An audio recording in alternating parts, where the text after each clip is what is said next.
मेरे प्यारे बच्चों, जीवन परिचय पंडित दीनदयाल उपाध्याय का बोल्ड पेपर में बिल्कुल इसी तरह लिखना है आप लोग को। पहले हेडिंग डाल देना जीवन परिचय। पंडित दीनदयाल उपाध्याय का जन्म 25 सितंबर 1916 को उत्तर प्रदेश के मथुरा जिले के नगला चंद्रभान के गांव में हुआ था। पंडित दीनदयाल उपाध्याय धाम वर्तमान में इस गांव का नाम है पंडित हरिराम उपाध्याय।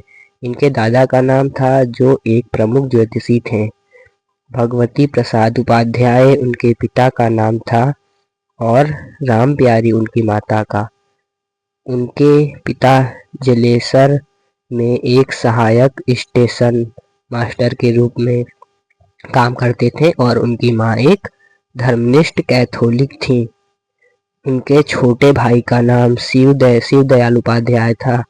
दुर्भाग्य से उनके पिता की समय से पहले मृत्यु हो गई जब वे केवल 2.5 वर्ष के थे।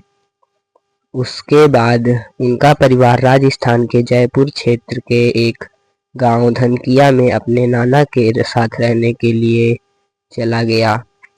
परिवार अपनी मां के खोने का सामना करने का प्रयास कर रहा था, जो टीबी के इलाज के दौरान 2 बच्चों को छोड़कर चली गई थी।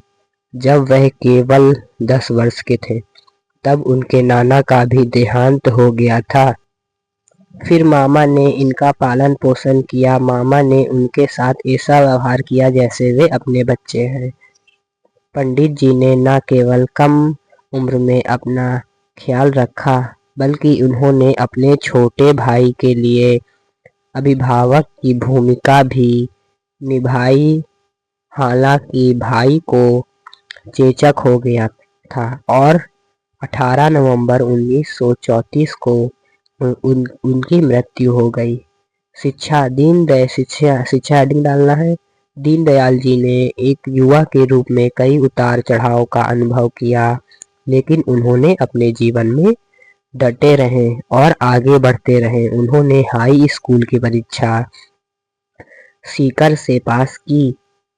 दीनदयाल जन्म से ही बुद्धिमान और होशियार थे और अपने स्कूल और कॉलेज के पढ़ाई के दौरान उन्हें कई स्वर्ण पदक और महत्वपूर्ण पुरस्कार मिले।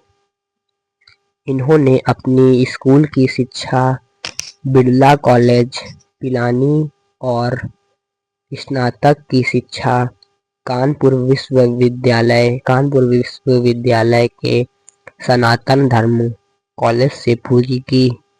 इसके पश्चात उन्होंने सिविल सेवा की परीक्षा उत्तीर्ण की, किंतु आम जनता की सेवा हेतु इस नौकरी को भी उन्होंने त्याग कर दिया। सामाजिक कार्यकर्ता हेडिंग डालनी है अब। दीनदयाल उपाध्याय अपने जीवन के आरंभ से ही पूरी तरह से सामाजिक कार्यों के लिए समर्पित थे। वह 1937 ईस्वी में कानपुर में राष्ट्रीय स्वयंसेवक संघ RSS में शामिल हो गए। जबकि अभी भी कॉलेज में थे, उन्होंने RSS के संस्थापक डॉक्टर हेडगोवार से बात की और खुद को पूरी तरह से संगठन के लिए समर्पित कर दिया।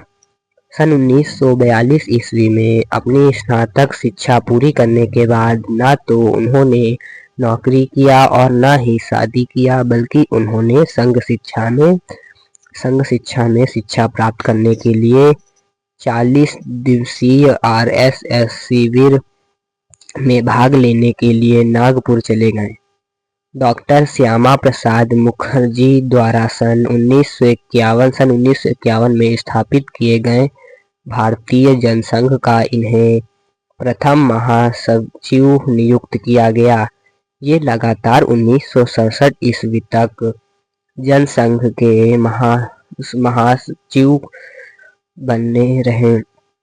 इनकी कार्य क्षमता, खुफिया गतिविधियों और परिपूर्णता के गुणों से प्रभावित होकर डॉक्टर श्यामा प्रसाद मुखर्जी कहते थे कि यदि मेरे पास 2 दीनदयाल परंतु तो मैं भारत का राजनीतिक चेहरा बदल सकता हूँ। प्रसाद मुखर्जी के असमय निधन से पूरे संगठन की जिम्मेदारी दीनदयाल के युवा कंधों पर आ गई। दिसंबर 1967 ईस्वी में कालीकट में अपने 14वें वार्षिक सत्र के दौरान दीनदयाल उपाध्याय भारतीय जनसंघ के अध्यक्ष चुने गए।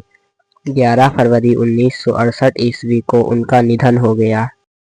रिपोर्टर्स के मुताबिक मुगलसराय रेलवे स्टेशन के पास उनका मृत शरीर मिला था। प्रसिद्ध पत्रकार दीनदयाल उपाध्याय अपने आप में एक प्रसिद्ध पत्रकार थे।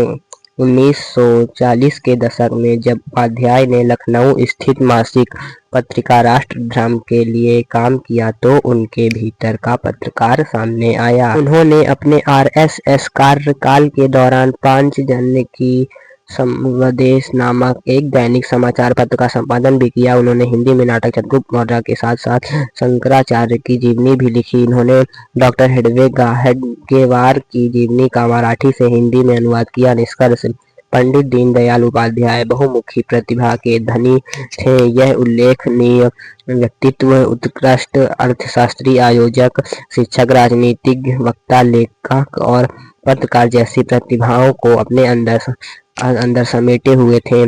दीनदयाल उपाध्याय एक शानदार संगठनकर्ता और विचारक भी थे। वे एक साहित्यकार होने के साथ साथ राष्ट्रीय स्वयंसेवक संघ के एक प्रमुख नेता और भारतीय समाज के एक प्रमुख सामाजिक कार्यकर्ता थे।